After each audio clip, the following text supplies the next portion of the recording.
And a very pleasant good afternoon as we welcome you back into yet another edition of the Lion Country Kia Goon and Ironhead Show. And yes, once again, we are goonless. Mr. Buchanani, kind enough to fill in for the Dear Goon. And Chris, as always, we do appreciate it as we get into the dog days of summer, right? Is that what we seem Yes. like we're a little early on the dog days, but boy, that's what it sure feels like these last couple of days. I got to stack up these appearances fill in for Goon because we do measure it by tonnage. Yes. So, you Yes. got to get it to even out by the end of the This summer. is absolutely true. So the Dear Goon will be back sooner rather than later. But a few things we can get into today. And obviously, as we head toward July later this week, the closer we get to football season, the better we are in my mind. And it does feel like a countdown now to football for me in particular, because again, I have no reason to watch Major League Baseball any longer this season. Coming hot on your heels, Ironhead. Yes, I understand. Beloved Penguins, of course, have been long ousted, and it feels like it's been forever since you could go watch football in person with other fans. How about it? And I just think the excitement to watch the Wisconsin game, and then to be in person at the Ball State game, and then obviously both of those games lead into that night game that we've been talking about. And I just think everybody is just chomping at the bit to get the opportunity to be at what will presumably be a whiteout game for Auburn, and all of the excitement that's going to come with that, and a big time early matchup, and getting the 107,000 plus back in Beaver Stadium. It just can't get here soon enough now for me. So it just feels like we're biding our time now until we can get to football season. And There's going to be a lot to occupy your attention, because forget the 2-month countdown to kickoff. Yep. We got a 2-day countdown to nuclear winter in the sport, I think, Ironhead. I think you are correct. And you know where I'm going. Yep. And I'm telling you that the more I hear about it and the more I listen to people talk about it, the less uncertain I am about exactly what the heck we're getting into. Which puts you clearly in the boat with the people who are supposedly in charge. True enough. I'm not joking either. No, I hear you. So Mike the mailman called me earlier today to ask me some questions. In case you don't know what we're talking about, July 1st is going to be like the opening of the American frontier in terms of college athletes being able to capitalize on their name, image, and likeness. You've probably heard that abbreviation NIL thrown around a lot if you followed any sporting news recently. And I just don't think he could believe it. He's asking all these questions. Well, can they do this? Can they do that? I'm like, Mike, no rules. They can do, if it is not against state, local, or federal law, they can do it. And even then you got to get caught. But there's no rules, no NCAA, nothing. There's just, the gates are being flung wide open. And I don't know how long it's going to stay that way. But right now, it is anarchy, Wild West. Yeah, and I would love to get Roman Bravo Young's been tweeting some things about how much he's looking forward to it, and he has some things in the works. I would love to maybe I'll reach out to Roman, but I would love to get a few of the student athletes on, just to talk about what their perspective is and how they're seing this. And sure, and if they don't want to do it, just tell them we'll give them $50. There you go. And concerns that they may have, about some of the things that Goon has raised with it, the locker room and creating the team chemistry that is, critical if you're going to be successful, in particular in sports like football and basketball, where you rely on teammates. I mean, wrestling's a little bit different, but certainly there's been a tremendous team culture built here with Carol Sanderson and his staff, where I think it's not just words. I think a lot of these guys really do put team before themselves. Can I ask you a even question in an about individual sport like wrestling? Yeah. So, because I think wrestling's it could be kind of an interesting case study on this, because you've got the team environment you're talking about, and you already have a situation where there's a little bit of inequality in the locker room because of the way the scholarships get parceled out. Yeah. Does that come up? I mean, do you have any sense that there's some tension there sometimes? I don't. I don't, but that doesn't mean that it's not there and right. that it's not handled, internally, and that there are problems. I will say that they have had, since Cale has been here, Penn State does have guys who could clearly be on full rides elsewhere,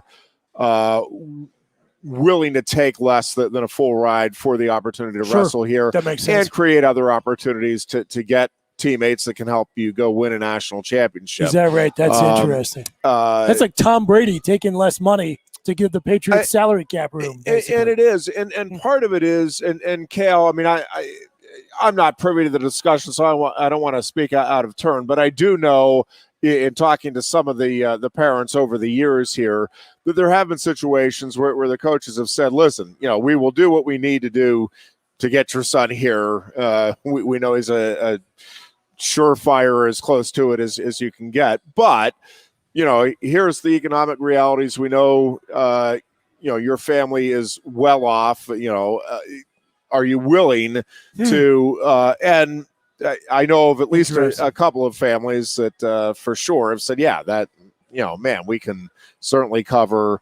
And I don't know what the percentages are, but a portion of what would normally be covered by the scholarship, no problem, and take care of our son, and let's go to work and see what we can do, both on and off the mat, and it obviously has worked out. I will say, I've had some discussions with some of the coaches at Penn State on the media component. And I think Goon and I have talked about this. I know I've talked with several people about this, where I think we definitely did talk about it, because it came up with the tennis situation, where we have these events where the athletes have to go talk with the media. And there was a time, again, where I was a strong proponent of making that mandatory, because that was the conduit to the fans. And I felt like that athletes and coaches owed that to the fans to make themselves accessible, and to talk about wins or losses and what was going through their minds and how they saw it.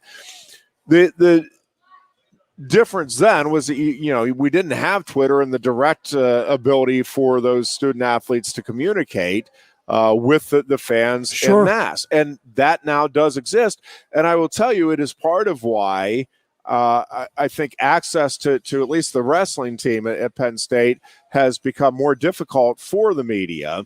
And they still do. I mean, I don't want to make it sound like it's inaccessible, but the fact is that if Bo Nickel wants to get a message out to the fans, he doesn't need the media, right? Like he goes to his own Instagram or Twitter account and says, hey, just so you know, this is what I'm thinking.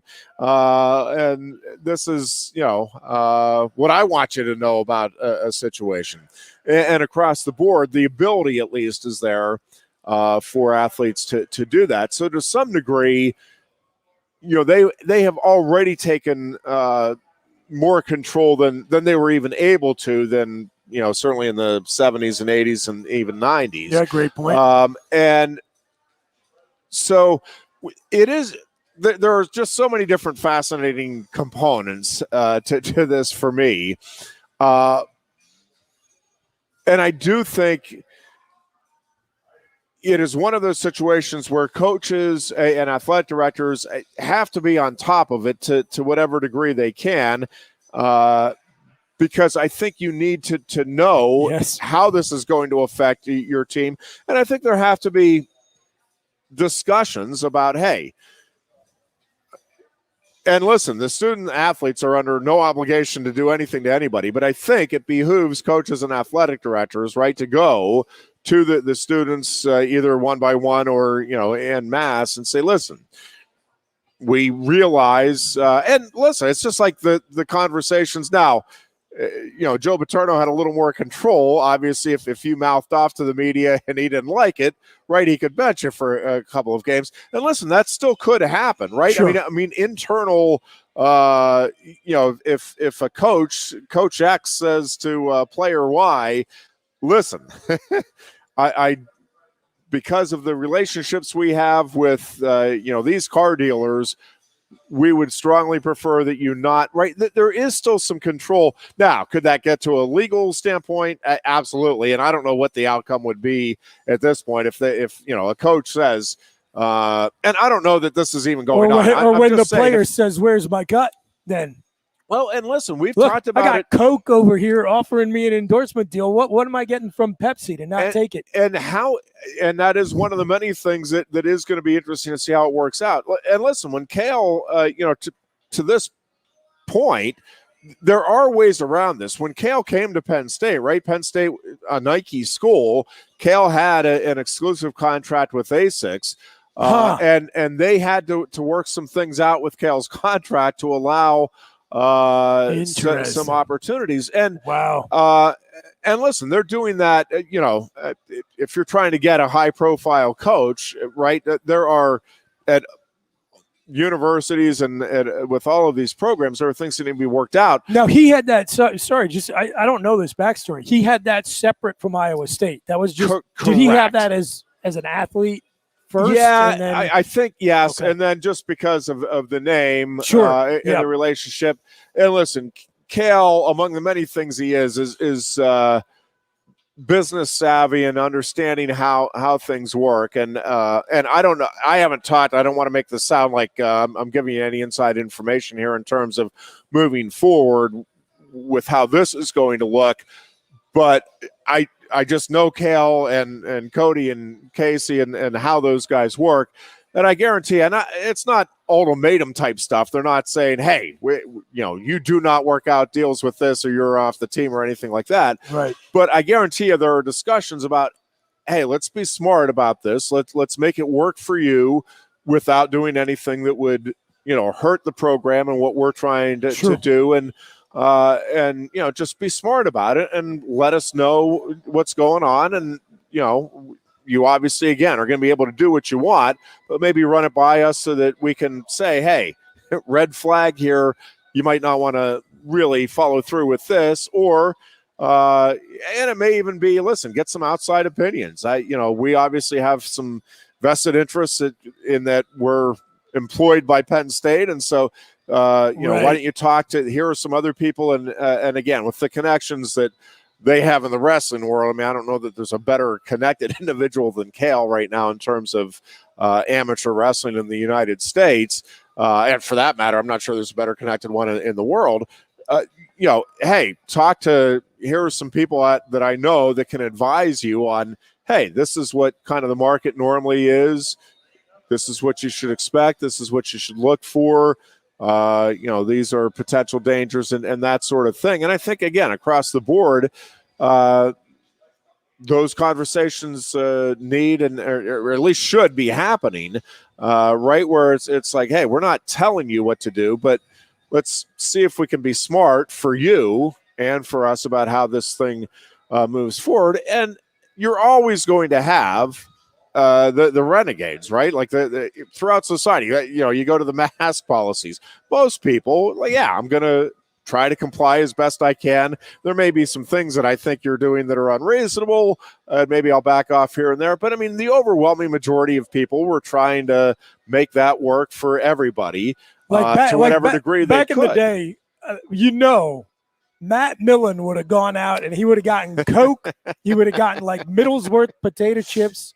Out at PNC Bank, yeah, Happy Valley Hotels. He would have just found the competitor to every corporate sponsor of Penn State athletics. Yep. And giving them nickels on the dollar just so he could say that he was thumbing his nose at authority. And listen, it is going to be interesting to see, how one of the issues here, Millen, right? what are you hawking Coca-Cola?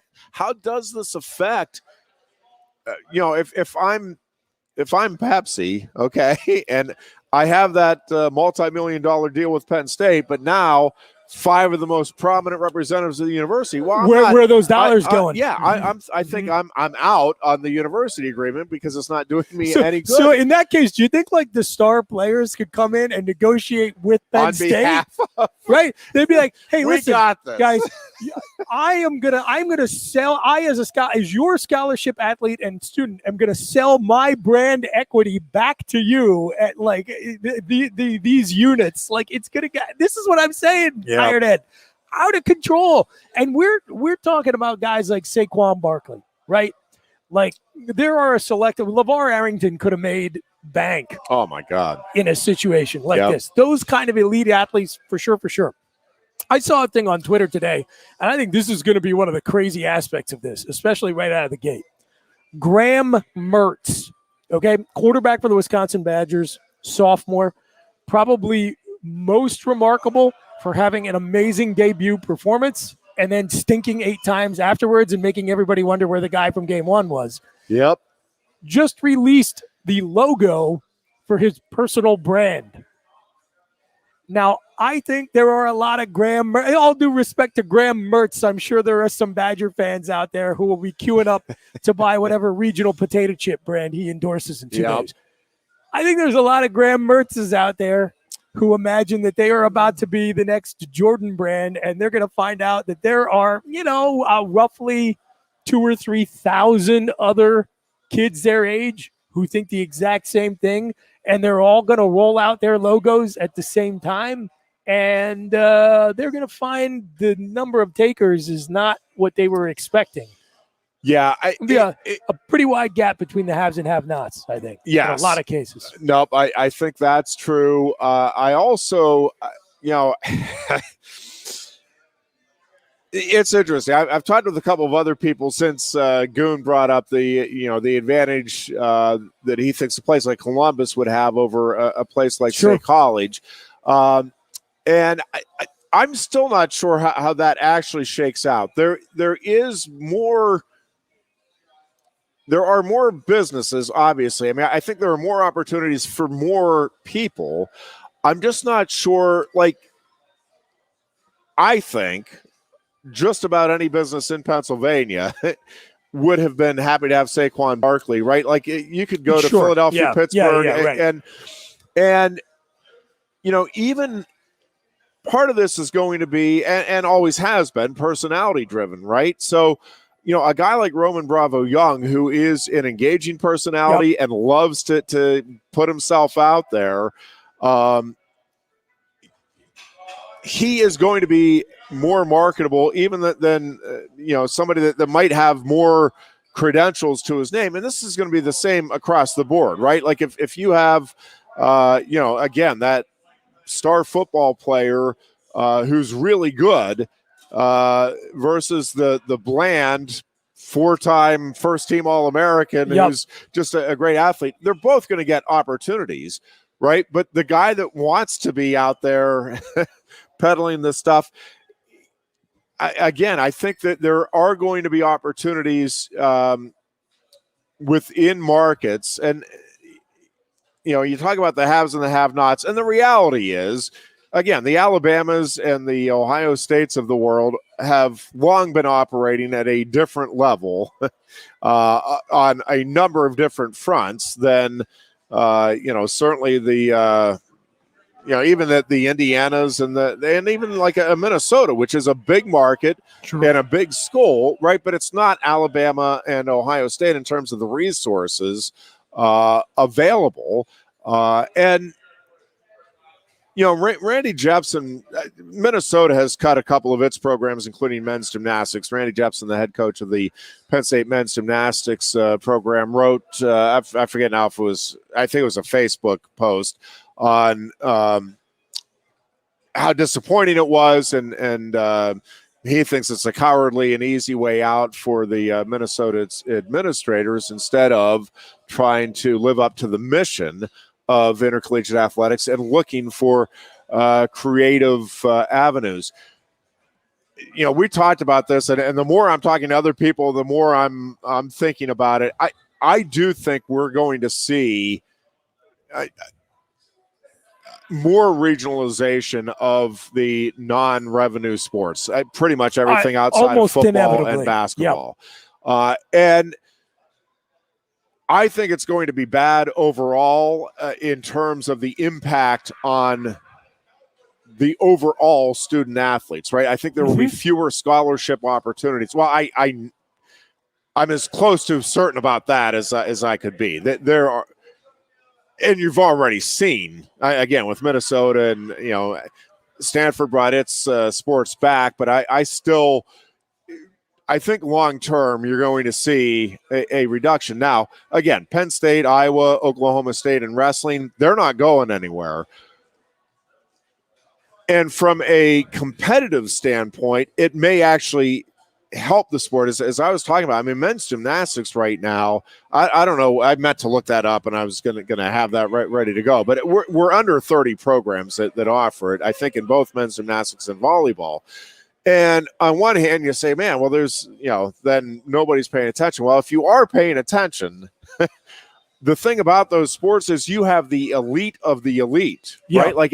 You are talking about, to get a college scholarship in those sports now, you aren't just really good. You're great. You're probably like at least oftentimes a contender to appear in the Olympics. Yeah, because there just are not many opportunities now. So you are getting the best of the best, coming out of high school and those programs. And I think that's going to largely be the case across the board. Again, if you took wrestling down to, let's just say 40 programs, again, it's going to stink because you're eliminating, again, how many more opportunities there across the board. But at the schools that will have it, again, the caliber of competition, it's right. That's what you see with the NFL, and it's always the argument when pro sports expand. It's like, well, now you're going to water down. Well, if you go from 80 programs to 40 in any particular sport, right? Like, you are now just taking that top half and spreading it among those 40 schools. No doubt. And so from a competitive standpoint, again, from a fan standpoint, right? Like, you're going to have fewer, I believe, opportunities, especially in the non-revenue sports, to have the blowouts. I think Penn State wrestling will not have as many of the 48-0 routes over the couple of schools that they'll schedule to round out any season schedule, because I think even those 39th and 40th teams are going to be able to get 3 or 4 really good kids at the very least, and probably a couple that will work themselves into being elite. And again, I think this is going to happen with swimming and diving teams, track and field teams. I think even baseball and softball, it's going to be difficult for these programs. Hockey, all of these programs, I just think are going to have a hard time with keeping the numbers that they are at right now in terms of the national opportunities. And, as we've talked about, I think there are going to be some opportunities for great wrestlers at North Carolina State or Virginia Tech in those markets. But, at Penn State or in Iowa City, like, those opportunities abound. You could have backups making, if they're smart about it and they know how to market it, and you'll have backups with some of these programs that are able to get some deals about, I work harder, just like, what was it? Was it Avis that was always we're number 2. We work harder. And so I think, we're just going to have to see how it all plays out. It's all guesswork, speculation, and all of that right now. And I think we're still in for a lot more legal wrangling before this is all said and done, because there are still the schools are going to try to rein some of this in. And when I say rein in, I don't even mean that they're going to want to deny opportunities, but they're going to want to, hey, let us know how this is working, what's happening. Conferences are going to have to set up some sort. It reminds me guidelines. of last summer, Ironhead, when we were in here in an empty Quaker Steak and Lube, and we were trying to figure out what in God's name was going to happen with the college football season. And I kept saying the same thing. Just have a plan. Like, have some idea of what the hell you're doing. And instead, both situations, 2 consecutive summers, 2 huge world-changing issues for college sports. And it is like zero, nothing, nada, zip. In this case, the NCAA has explicitly punted. They've just said, we can't figure it out, so just do whatever you want. It is going to be crazy. Well, one of the things that's going to have to change, I suspect, and again, I don't know what the legal component is here, but at least what I'm expecting is that the schools are going to try to take some control with the national letters of intent, right? Which are already pretty wordy and pretty descriptive. But, one of the ways that you can gain some control here as a school is, listen, we would love to have you. We'll pay your tuition. We'll cover the food costs that are provided now. But always read the fine print that comes after but. But here is, what we are also going to ask of you in terms of endorsement deals, right? Yeah. So the NLIs, that's how you get your no-fly list. Try to have the competitors. NILs impacted. Yeah, it's a lot of N's and L's and I's there. But I do think that that's going to be part of. And again, it may be that the first time that they write something in that says, "Listen, we don't want you because of the class time and the practice time that we're asking you to devote to your sport. We don't want you," and I'm making stuff up. I have no idea what the guidelines would be, but let's say that, we don't want you doing more than 3 endorsements in a year. If you agree to that, again, we'd love to have you sign on the bottom line. I don't know. Which will be spastically compared to oppression. Yes. In the media, for sure. But I don't know then if you sign that and you say, yes, I have my own free will, agree to these terms, and then you get it, a couple of years in, and now I have 5 different folks that really want me, and I'm not turning them down. Yeah, I don't know how that. I would not want to be, I realize they are very well paid, and there are some really neat things happening for a lot of these college coaches. I am telling you, what they're having to deal with now on the heels of COVID last year. And listen, football and basketball, they're making millions, but the coaches down the line, they're making decent money, but they're not. I mean, we're not talking generational by any stretch, and they're dealing with a lot of the same crap. Yes, the basketball and football coaches are. They're just getting paid. Degrees, I think they're going to be dealing with it more. Listen, football and basketball, at places like Penn State and Alabama and Ohio State, they are going to be fine here. However this works out, fine, I'll put in air quotes because I'm not exactly sure what I even mean by fine. But I think they will have enough resources still coming in with the TV contracts and with the gate and all of that to at least run the football and the basketball program profitably is not going to be a problem. But what is going to be a problem, I think, is for some of these other and again, I think these coaches will, to a large degree, and conferences and athletic directors will, to a large degree, figure this out. And hey, this is how this works. We've made the changes, but again, for the smaller sports, the non-revenue, not smaller, non-revenue sports, trying to figure out, okay, how do we make this model work for us, I think is going to be a significant challenge. And, to Goon's point about, in football, you have the linemen who are out there blocking for that running back and quarterback. Well, if they're getting all of the glory and all of the money, that does lead to resentment. Well, it's also going to be the case in like a sport like soccer, where you have great goal scorers, right?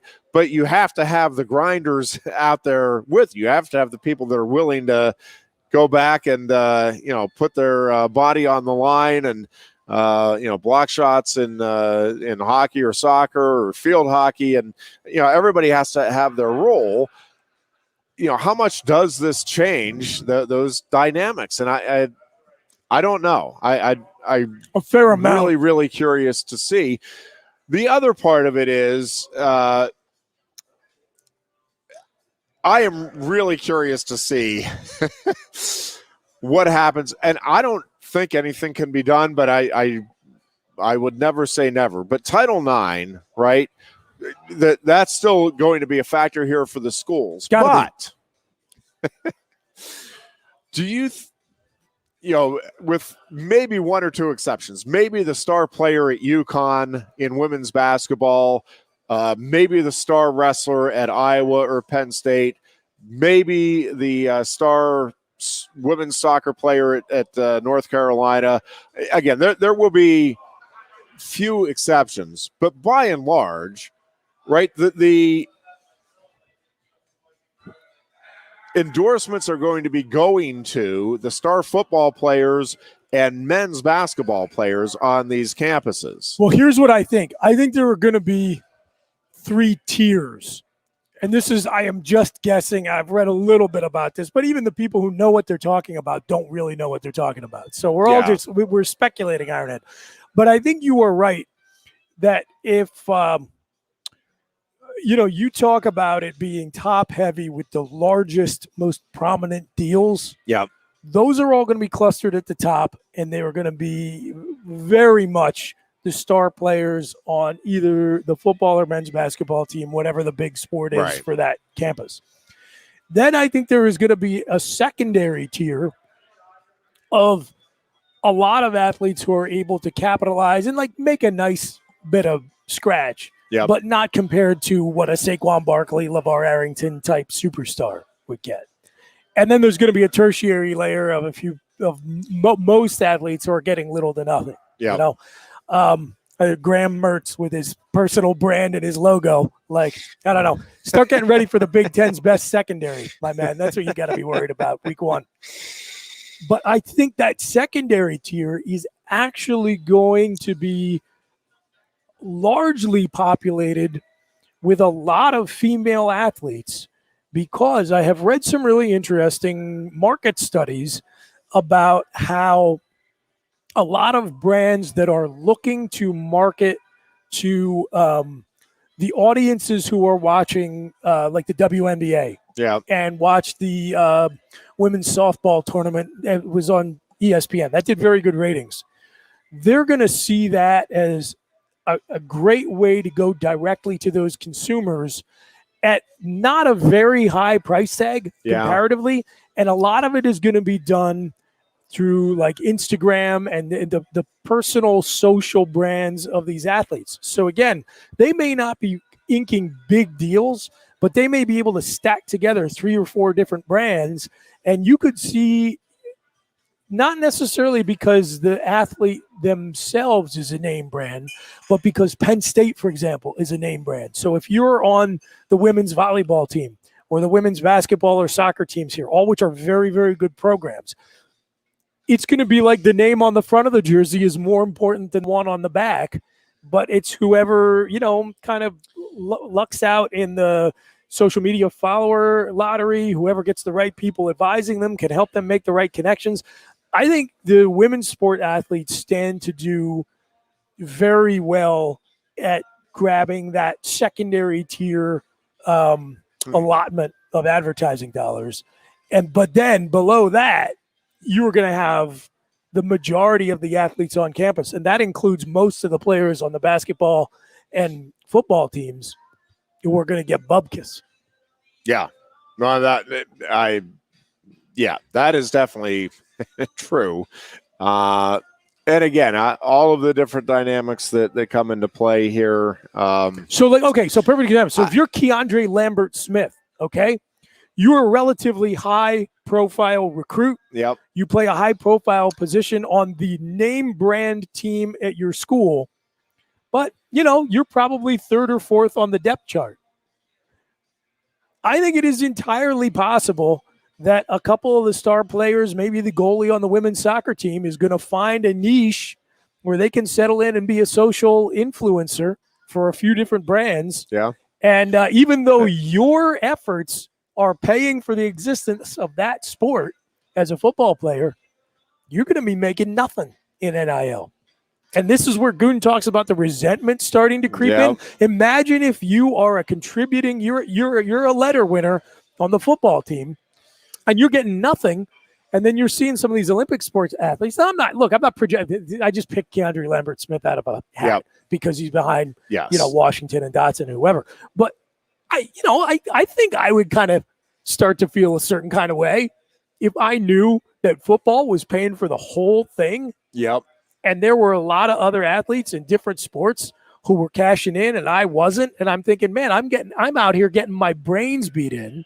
We're both on scholarship, but you're out there selling Coke on Instagram. I really hope somebody gets a Coke deal, man. I just want to see it so bad. I'm trying to speak it into existence, and and I'm getting nothing. That's another way the resentment's going to creep in. Well, I'll throw another angle at you. Sure. Is if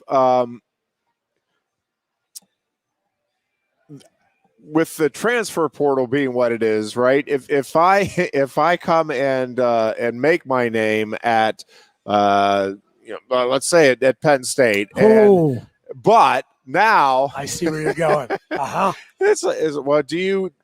you need to help me line up the next couple of deals, or I'm taking my talents to ... Or when you're in the transfer portal, that's going to work both ways too. Yes, the schools are going to be working with brands. Yeah. The athletes are going to be like, hey, look, I'm trying to get to USC. Can you hook me up? Yeah. And you just know the number of people that are going to work angles here, agents and people that aren't agents now, but that are seeing, my God, there's going to be money flying around here. I need to get in on this, and won't really know what they're doing, but are going to get some money as a result of quote unquote representing, or even just, hey, listen, this is what advising and that sort of thing. Well, you know what I said Penn State ought to be doing? I was just talking to somebody earlier today about this, and they very well may be, I don't know. But we've got a couple of alumni who have gone on to be pretty successful NFL agents. I mean, probably the most notable is Shafi Fields, because he was a star player here, and now he's a star agent. But there are a couple other guys who didn't even play football. I mean, they were just business majors and got in and have been very successful. I would be tapping that resource. I would be going to those guys and saying, come on back to Happy Valley. We'll take care of you. You'll be the toast of the town here for a couple of days. Help us figure out how to get after this. Because I don't think anybody will be wired up mentally better for figuring out how to see all the angles here than people who have been swimming with the NFL sharks for a couple of decades. So like Shafi Fields right at the top of the list, and then go right down. Find any of your alumni who are working as sports agents anywhere in the world and get them in here. Well, and I'll tell you another thing that I'm going to be interested in as somebody who has grown up in the radio industry and is fascinated by the TV and radio industry.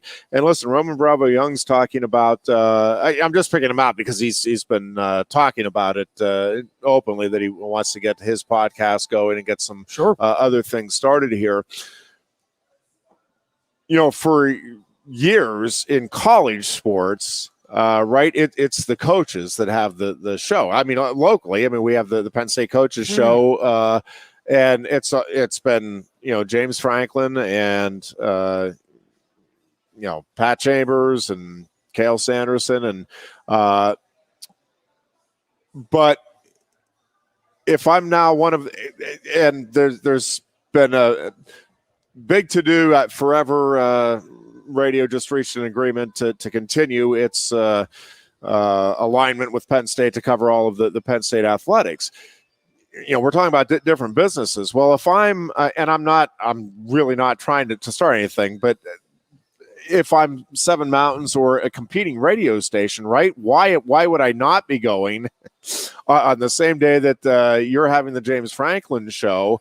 Why would I not be wanting to have the Trace McSorley show? Yeah, the Micah Parsons show. Yep. And you're giving me ideas here, Ironhead. Yeah, this is good. Well, but really, I do think that's one of the things too that is going to change pretty significantly here is going back to what we're talking about with the media opportunities. Well, now these guys, again, can control the message the same way the coaches can control their message and get out what they want and keep private what they want, right? Now these guys, and it might be, pro athletes. I used to produce the Jerome Bettis show for a year at KDK in Pittsburgh. Pro athletes do this all the time, right? Coaches and athletes on these teams work out radio deals and some of it is like Jerome Bettis was a weekly show. I think it was Tuesday nights he would come on, and it was, hey, ask Jerome anything you want. And, they start with 3 or 4 questions from the host, and then we open it up to the phone lines. And, I used to watch the Randall Cunningham show on and it really is. It's fun. PHL 17 or something. Fun, insightful stuff. Well, you're telling me that if you're a radio station and not even a sports or talk format, right? Like you don't want to have, and it might be, hey, listen, we'll go to 3 different guys in the football team and we'll rotate you through. So, you only need to give up an hour every 3 weeks or, maybe once a month. You go to 4 guys. Maybe it's the offensive lineman show. Mm-hmm. And by God, every Friday morning. That would be a good show, by the way. It would be a really good show. And listen, you could do this on, music stations. You can do with the morning TV shows, and obviously these guys can just do their own podcasts and not bring in all the revenue for themselves and see what they can sell. It is, when we talk about this as a whole new world and we don't know where it's going, I mean, that is the truth, and it is going to be really, really interesting to see how all of this stuff evolves and what changes and what parameters ultimately are going to be given. Because right now, it's, you and I have been talking about, I mean, we just, there is no clear-cut answers to really much of anything here in terms of what will be allowed and whether anything won't be allowed or can be prevented by the universities or these programs in terms of and I'll tell you, there's a couple of things that and talking with some friends, and especially, I mean, I guess maybe around here a little bit, but in some of the bigger cities, how are you going to prevent, can you in any way prevent the star quarterback from saying, yep, go to the local beer distributor, go to the liquor store, and man, when I celebrate, and the last thing you want, right? And I think like that type of stuff, I do think is going to be written into the national letters of intent. Now, again, what I don't know is how enforceable that's going to be. And if you have the star, the 5-star recruit who says, I'm not signing unless you let me go talk to those people, because I know there's big money there. If you're not going to let me do it, I'm going, because Micah Parsons is going to be out in front of Hickey's like, come on in, guys. This is the place. Yep. And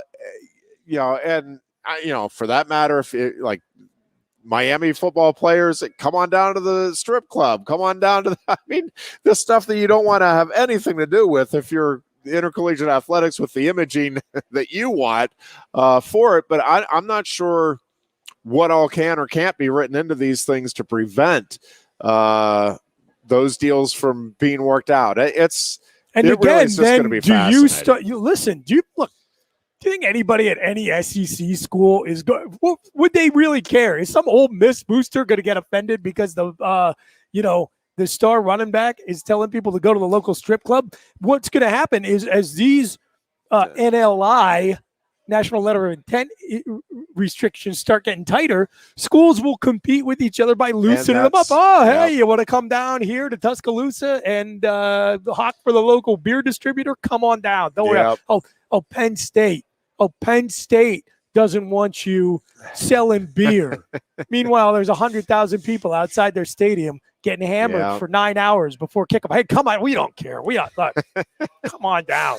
It is. It's just going to be fascinating to see how it all sports totally evolves. changed, right? Like the college football you and I grew up with is gone, right? Oh, college athletics, period. Yeah, as we knew it. Yeah. And listen, that doesn't necessarily mean it's.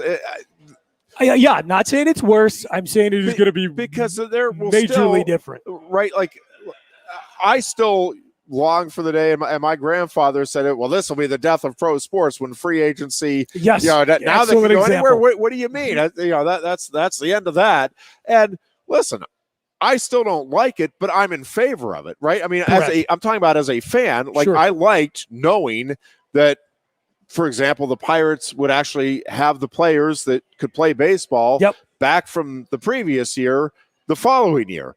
Now, I mean, it is a free for all, and everybody has adjusted, and it's people will bemoan it, but very, very few players are going through 10-year plus careers in one uniform. Right. I mean, it is all but a forgotten thing in sports, and we're not. Again, I can argue whether it's better or worse. It's just the reality, and this is the way it is, and it's not changing. And but we've adjusted, and the sports are thriving just fine. Yeah. And so, when you completely different. How it's going to look even next year, let alone 5-10 years from now, nobody really has any idea. But it is going to be fascinating to watch. And I've talked to a couple people about the impact that this is going to have, again, across the board. I don't know anybody that doesn't think this will result in fewer scholarship opportunities for high school students going to college in athletics. And again, I can make the argument. I like the model that we have. I think if the NCAA had been a little more proactive, and I think there were some things that could have pretty easily been done to prevent this situation from getting to where it is now. For sure. And I think, if you had the right leadership, somebody with some forethought and really a proactive approach going to the student athletes and going to the parents and the schools and say, listen, we need to change some things because this really isn't quite fair and equitable. Like when they lost the Ed O'Bannon case a decade ago. Yes. Somebody should have looked at that and said, guys, this is coming down the pike. Let's fix it before it gets fixed for us. Yeah. And again, but it wasn't. And so now I do think now Graham Mertz has a logo. Yeah. I think it's going to be a whole new world and completely different, but listen, we could argue either way. I can make the argument that again, it would be the right thing and better for intercollegiate athletics and the money that's being spent to just have 4 or 5 quote unquote varsity programs. And as we talked about the other day, I mean, when Penn State was a club sport in hockey or even like rugby now, like you're talking about a pretty high level of athlete and team that is being put out there. And depending on how I wouldn't necessarily ascribe to this, but you could argue that it's a purer form of sport, right? Like you're not being corrupted or influenced by. And listen, those people can already, right? Like a rugby player. Well, actually, I don't know if that's true. If a rugby player, if he wants, can go get an endorsement with, Yes. and it's at least not going to affect his eligibility in the club Right. sport because he's not going to have anything. I mean, I guess you could say you can't play rugby, but there's all kinds of other rugby leagues and stuff that you could still play in. So I don't know. The whole thing is just fascinating and concerning at the same time. And again, I don't remember that punter from like UCF who lost his scholarship? Yes. Because he had like a YouTube channel or something. I mean, it's good that all that stuff is going to be. Well, yeah, the whole thing. With. You remember Goon talking about that poster, the posters for charity, and we go back to right, the NCAA. I mean, the famous NCAA rule that you can give a recruit a bagel, but it better not have cream cheese on it. I mean, for God's sake, when we're trying to parse that stuff out to the degree that we were, again, that's part of why we now have the revolution instead of, hey, let's figure out how we can make this work and make it a little more equitable for all involved. I am going to be really interested to see how the hierarchy of intercollegiate athletics tries to adjust to this, and again, what this actually looks like a year from now, but especially 5-10 years from now, where again, I think the NCAA as we know it has already also gone by the boards, but whether or not it is even in existence or has any sort of legitimate governing power, I think is going to be very much in debate. And if it doesn't, that means one of the last big acts that the NCAA did was to hammer the beloved Pennsylvania State University, in my opinion, extremely unjustly. Well, and probably set themselves on the path to their own self-destruction as a result. I do think it was part of, yes. I mean, I don't know what, I think it is part of the equation that is, yes, has led to the demise of the NCAA. I mean, truly, I feel like the NCAA, I don't want to talk about this too much, just quickly. The NCAA acting there and then ultimately being forced to admit in court that they didn't have the authority in the Corman lawsuit, then created this domino effect where many other situations like North Carolina, for example, where no one ever previously would have dared question what seemed obvious, that they had the authority to act. All of a sudden, they were defanged. Yeah. And that, that was a genie that couldn't be put back in the bottle. But okay, so as we're wrapping up here, I want to play a little game. Yeah. I've been thinking as we've been talking over the course of the hour here, once the clock strikes midnight tomorrow, someone is going to come out and make a big splash as like the first consequential endorsement deal to be announced. Yep.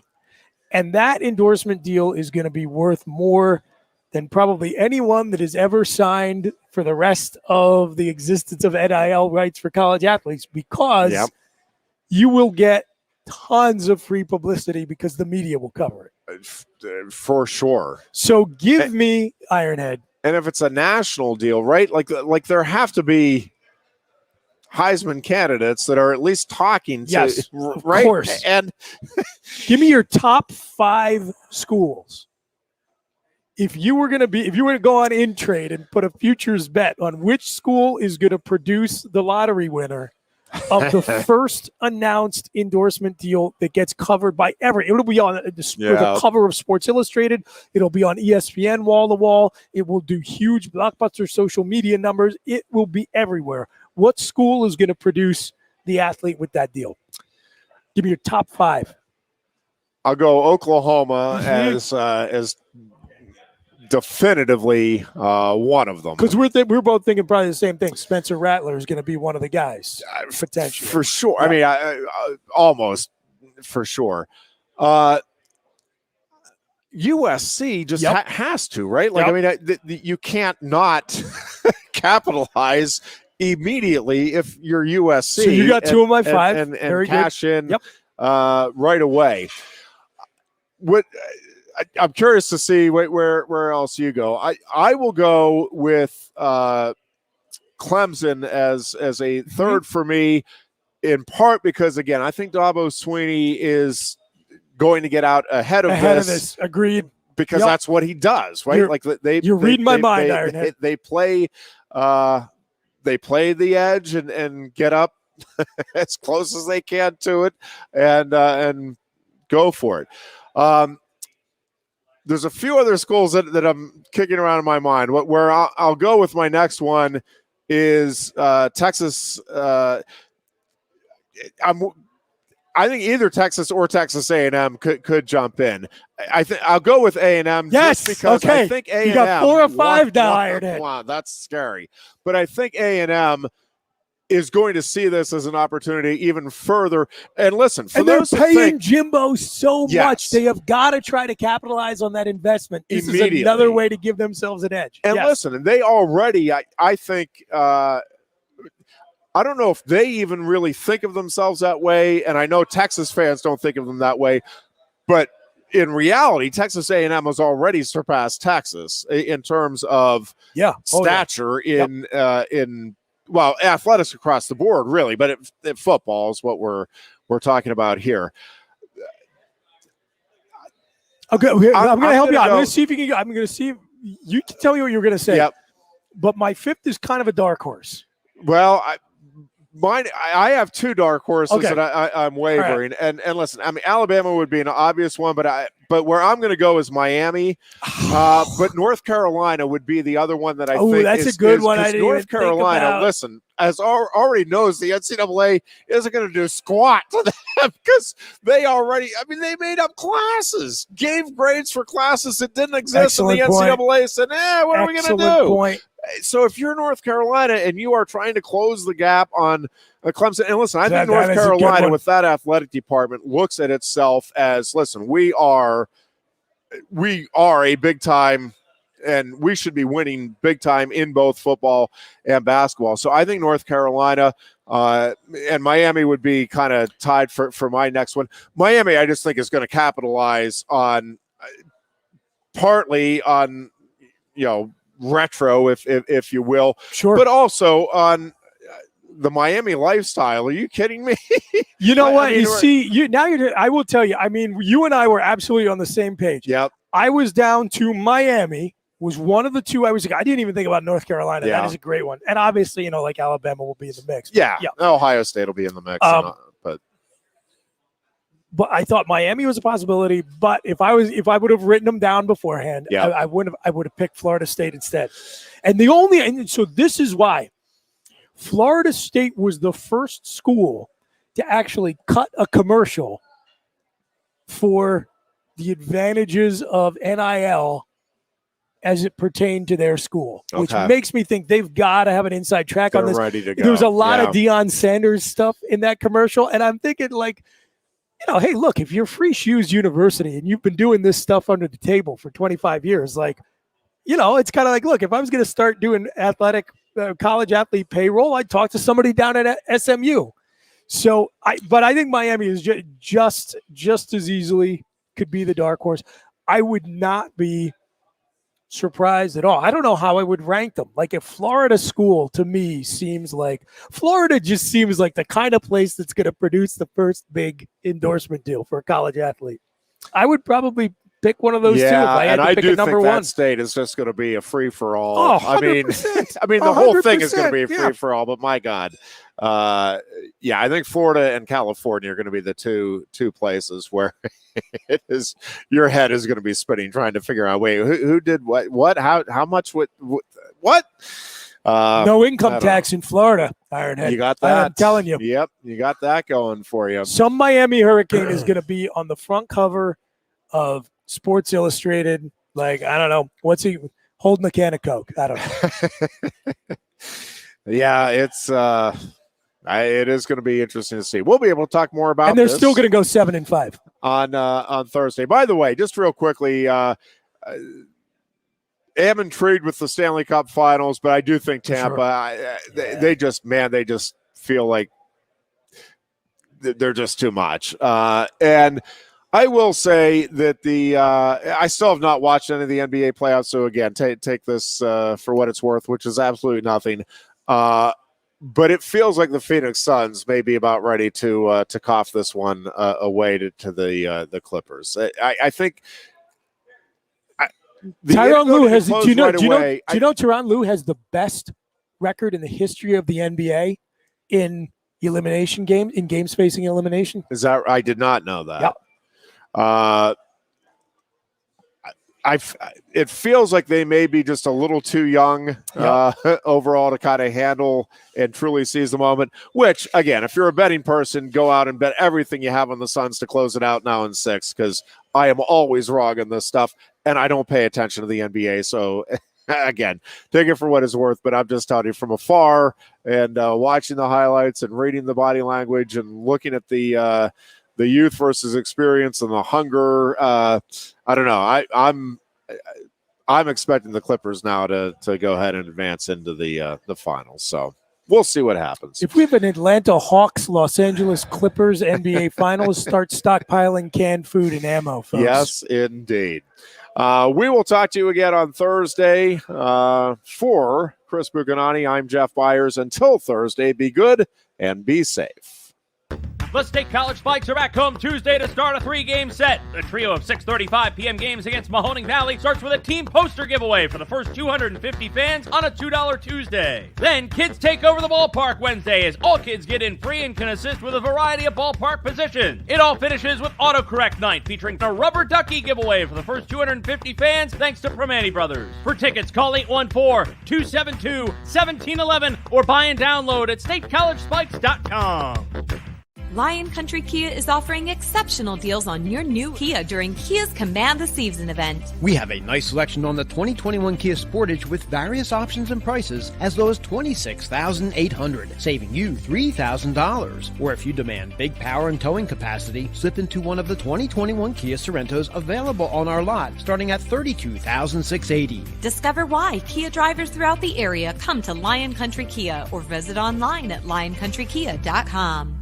Quaker Steak and Lube is throwing open the garage doors and setting up the umbrellas. It's patio season. Come enjoy great food, drinks, and fun in the sun. There's always something happening at Quaker Steak and Lube, but we're really amping up our event calendars for our favorite time of year. Visit thelube.com to find out what's happening at your local lube this season. Lunch, happy hour, dinner, or late night, indoors or outside, at Quaker Steak and Lube, you'll always find big flavors, friendly faces, and lots of fun. Hi, Johnny Broom here. If you're in the market for a new Hyundai or a pre-owned car, truck, van, or SUV, nobody beats a Blaze Alexander deal. But don't take my word for it. Hey, Goon says tell him Johnny sent you. Hey, tell him Johnny sent ya. Tell him Johnny sent ya. Wait, tell him Juan or tell him Johnny sent ya? Tell him Johnny sent you. Here at Bill Pickles Tap Room, we say, tell him Johnny sent ya. And remember,